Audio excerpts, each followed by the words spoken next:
Hey Cattens, Kittens. Hey everybody, welcome back. This is day 4 of this build, and I know old car rescue is what I really usually do, and this is an old car. I did rescue it, but its new life is going to be very short, and that's because we're going to intentionally wreck it. And it's not that I'm trying to get anybody's attention at all. But I am originally from Cleatorville, Florida, but I'm up here in Rockford at the beautiful Rockford Speedway, which just happens to pretty much mimic the Freedom Factory, quarter-mile bank goal. I've been here for many, many years, won lots of championships, had indescribable amounts of fun. But this is going to be a stunt, and this is going to be an all-new stunt. It's supposed to be a surprise, but I'll let you guys in on it. Out in the infield, we have a very large RV, and my plan is to come around the figure 8, dive down in, and T-bone the RV, but I don't really want to T-bone it. I want to drive right through it. Of course, we have pyrotechnics set up for a little extra excitement, and I'm sure that you'll all get to see it. It's going to be aired on MAV TV, and it's not that I'm plugging anybody like MAV TV or Vice Grip Garage or Sleeper Dude or hell yeah brother, Twin Turbskis baby. Get a hold of me, dude. I want to race one of them Crown Vics. Rock and roll. And I will be back in a minute. We're going to get a closer look at this limo.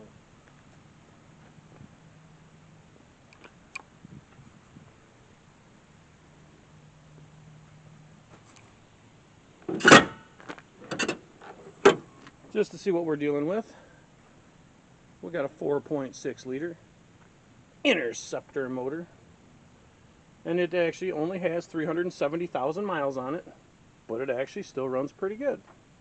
Now I just have to tell you about a few of the little things that I had to do to get it going. When I got here on Tuesday, this car hadn't been run in I don't even know how many years, and I popped the hood, and the alternator was missing, the bolts were missing, the belts were missing, the battery was missing. So of course, naturally that's where you start. So I get all that, and it does nothing when I hit the key. So we raised it up, which on a car like this is not that simple, because as you can see, it's a little bigger than the usual Crown Vics in McFarland, Florida. But it's almost the same thing, and I think I can keep up with them in it. Let me show you the inside of this. I don't know how good this is going to come through on the video, but this is a limo that probably shouldn't really be wrecked. We've got 3 flat screen TVs, 2 stereos, the divider, the ceiling is all mirrored. This is actually the nicest limo I've ever wrecked. And yeah, that might sound weird, the nicest limo I've ever wrecked, but this is, I think, the 7th limo that we've wrecked in different fun ways. So the few other things that we had to fix on it was the transmission lines were leaking down here, so I did the old whoosh and just looped them, clamped it off. Worked perfect. Once I pulled the dipstick before I started it, it had 0 oil in it. So I put 5 quarts in it, started it up, and I found out why. Oil squirted out to about here, and it was a rusted hole in the oil filter. So that gives me an idea of how long it was sitting. So I get that done, and the starter we had to replace. Then once we finally actually got it to run, the fuel lines were terribly leaking right behind the passenger door. So we fixed that. After the fuel lines, it was just one thing after another after another. We couldn't get the airbags to air up, and we found a solution that is just short of genius. This is my secret, but I'm going to show it to you anyway. Let me see if I can get a good view at this. This is the line that goes back to the airbags. And this is what we did. I don't know if you can see it, but it's a Schrader valve out of a tire clamped to the end of the hose that runs back to the airbags. And yes, it works. We just pumped air into it just like a tire, and the rear end filled right up. So as of right now, we're in really good shape. And actually, I want to show you the good side of this car. This is even the bad side. This is going to be extreme enjoyment for me. I can't even tell you how many people have come back to see what's going on and told me, dude, you can't wreck that. And I said, dude, yes I can. But look at how nice this car is. It should be very, very, very fun. She runs pretty good. It's got a little mist to it. And even though I don't really need to, I'm going to go ahead and try and address that, because I think the faster I go through that RV, the more fun it's going to be for me. There is a few little safety things that you definitely want to take care of on these cars before you do anything crazy. Number one, remove the airbag and make totally sure that it is completely disabled, because those hurt. And number two, I'll have to show you.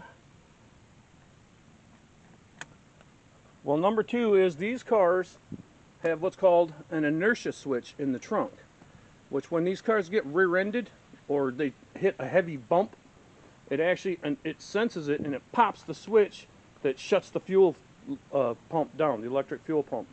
And we don't want that to happen, because sometimes I get a little carried away when I'm out there, and I definitely want it to keep running.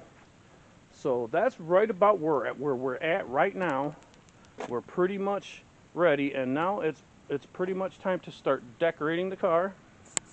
Now, I got a couple of my good friends coming out, and they're going to bring some stencils and some paint, and we're going to make this into a proper Suicide Strayhorn crash car.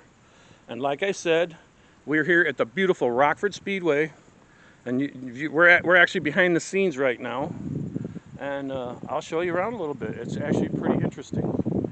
Now back in the back, oh, this place is incredibly beautiful in the front, manicured lawns, everything's really, really nice. But when you get back here to us,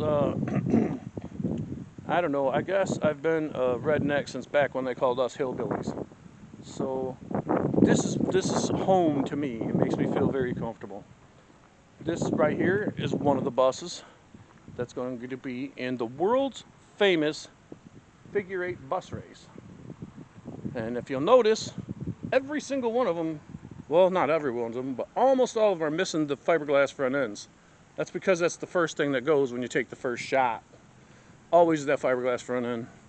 Then another little thing you might notice is that the bumpers are cut off on both ends. Reason being is the problem we kept having was the side of that bumper getting hit and bending in and rubbing right on the tire, and that stops the bus.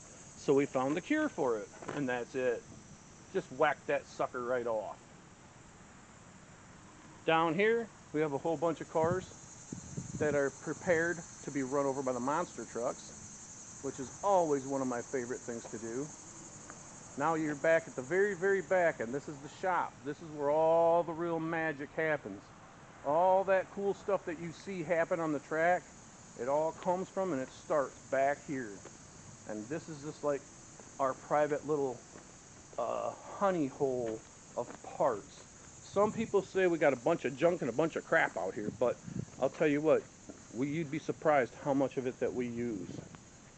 Down here, there's another good friend of mine, and I'd like to introduce him to you. He is also, I would say, my co-stunt man. Well, he's my buddy, and he's a stunt man. And people think I'm crazy. This guy's friggin' nuts. But you'll like him, he's really cool. Let's see if we can find out where he's at back here. Now this right here is also going to be in part of the show. And it's going to be in a thing called the Gauntlet. Okay, the idea of the gauntlet is we send out a driver in this big bus, and then we're going to send 4 or 5 small cars out. Their job is to try to keep this van from doing a set amount of laps. If the van can do the set amount of laps before the cars can physically stop him from moving any farther, then that's who wins. And I want to introduce you to a good friend of mine, another stuntman. This is Scary Gary Oscarson. Good morning. Great guy, does a lot of cool stunts, doesn't get enough recognition. And this is what's behind the scenes. We don't just come out here and have fun and smash cars. We have to come here and bust our asses to get these cars ready to do these stunts. Gary has done this race over and over, and he does very well at it. And I think this is going to be a great vehicle for him. I think he's got a really good chance this year. Hey Gary, say hi to everybody. How are y'all doing out there? This is going to be a really great video, you guys. You're going to see more of Gary later on today, more of me, and I'll show you after we get our vehicles ready and we start lettering them up and stuff. I'll get back to you. But like, take a good look at this guy because you're going to see him a lot tonight. Thank you, Gary. Take care.